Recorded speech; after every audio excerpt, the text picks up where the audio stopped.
Donc je suis plus cette personne qui était, comment dirais-je, avec ses stigmates, qui a été bafouée comme ça, frappée par la maladie. Honnêtement, ouais, je suis plus cette personne-là. Qui tu es? Je suis Aziza, que j'étais avant, avec un nouveau cœur, avec qui je suis pote maintenant, mais voilà. J'ai laissé ces mauvais souvenirs derrière. Maintenant, quand j'y pense, j'y pense tout simplement. En fait, je suis beaucoup plus détachée.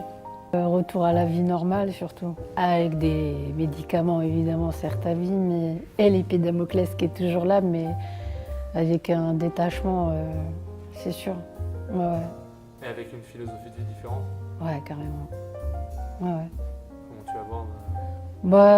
Je vis, je kiffe la vie, je vois les choses différemment, j'essaie de passer plus de temps en famille, j'essaie d'être plus dans l'instant présent. Je crois que c'est le plus important. Ah je sais pas.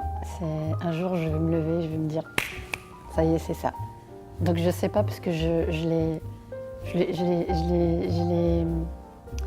l'ai choisi pas à l'avance, j'y réfléchis pas longtemps à l'avance. Je suis vraiment quelqu'un qui fonctionne à l'instinct.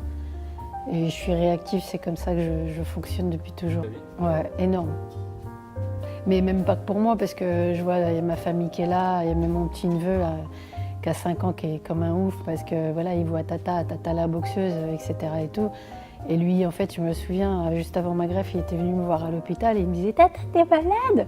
Et maintenant, quand il me voit, il est super content parce que je peux enfin jouer avec lui, je peux le porter, alors qu'avant, je lui disais et j'étais à bout de souffle, quoi. J'étais éteinte, quoi. Non, c'est énorme parce qu'en plus de ça, ils ont été témoins de ce passage, quoi, c'est la fin de la guerre, là, en fait. J'ai vraiment mis un point final à tout ça et du coup, je pense que même ma famille, ils vont repartir sereins et zen et que tout ça, ça va rester juste un mauvais souvenir dans leur esprit, quoi.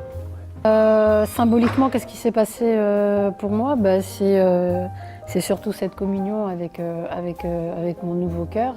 Et je sais qu'aujourd'hui, il est aussi solide que moi. Donc si demain, j'ai je ne sais que, après, c'est pas moi qui décide, c'est le destin de chacun. J'ai encore un pépin de santé, je sais qu'il est aussi costaud que moi. Voilà. Parce qu'après tout ce qu'il a enduré, à l'entraînement, etc.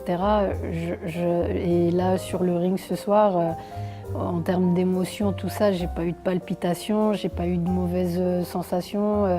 Non, j'étais calme et sereine comme avant, quand je faisais mes compétitions. Donc je sais que pour moi, maintenant, je suis sereine et je suis en connexion avec mon... Franchement, je peux même pas te dire, j'ai kiffé chaque moment. J'étais vraiment dans l'instant présent, quoi. Je me suis pas dit truc machin, voilà, les choses se sont faites. J'ai vraiment essayé de prendre du plaisir et puis c'est marrant parce que j'entendais ce qui se passait autour, j'entendais même le petit neveu qui me disait tata tata. J'avais presque envie de faire ça, de dire il est où, c'est marrant. J'entendais des trucs et c'est vrai que ça faisait bizarre parce que ouais, ça fait 7 ans que j'entendais plus ces choses-là. Cette sensation, ce petit bourdonnement, mais on entend parfois des voix qui nous catchent comme ça, qui nous attrapent, quoi. C'est très drôle. Et puis Laurent Boucher, très calme dans le coin. Donc ça, c'est cool. Ouais, franchement, ouais. Depuis qu'on avait mis en marche ce challenge de vie, parce que je me souviens quand j'avais appelé Laurent et que je lui avais dit voilà Laurent, t'es assis, je veux pas que tu flippes ou quoi aux caisses. Voilà, j'en ai parlé avec les professeurs, je vais remonter sur le ring. Et en fait là, j'avais plus de son. Il a fait quoi? Mais tu peux pas. Je lui disais mais si, je peux. Mais non, tu peux pas. Je lui ai fait mais si, je peux. Et je lui avais expliqué le truc, je lui ai dit est-ce que tu me suis? Et il m'a dit je préfère être avec toi dans le coin que être assis à te regarder et de flipper à la mort en me disant qu'il risque de t'arriver quelque chose, quoi. Oui, il se termine pour moi dans le sens où cette dépression qui a failli me happer pendant 1 an, cette difficulté physique que j'ai eue, ces flashbacks qu'il a fallu que je gère, tout en essayant de rester sereine au quotidien, etc. Ouais, pour moi, tout ça, c'est un sac qui était plein de mauvaises choses que malgré moi, je traînais comme un boulet. Et en fait, au fur et à mesure, j'ai fait plein de petits trous. Et tout ce qu'il y avait dedans, en fait, se sont échappés. Et là, le sac, il est vide, je l'ai mis à la poubelle. Pour moi, c'est comme ça que je vois les choses.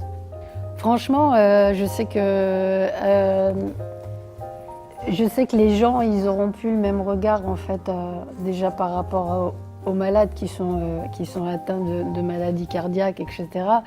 Et je pense que ça ouvre des portes d'espoir parce que ça envoie quand même un sacré message pour les gens qui sont en attente de greffe, les gens qui sont greffés, même pour leurs familles, les donneurs, les familles des donneurs, parce qu'ils ne savent pas une vie pour une vie, ils ne savent pas.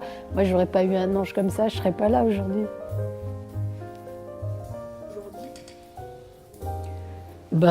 Aziza d'aujourd'hui, c'est la Aziza qui était avant. Sauf que voilà, il n'y aura plus de compétition, il y aura toujours sa famille qui sera là, son taf, il y aura tout ça, et puis mon nouveau pote qui est là. Voilà, c'est vraiment le plus important pour moi, c'était honnêtement d'être en communion avec lui, et aujourd'hui c'est fait.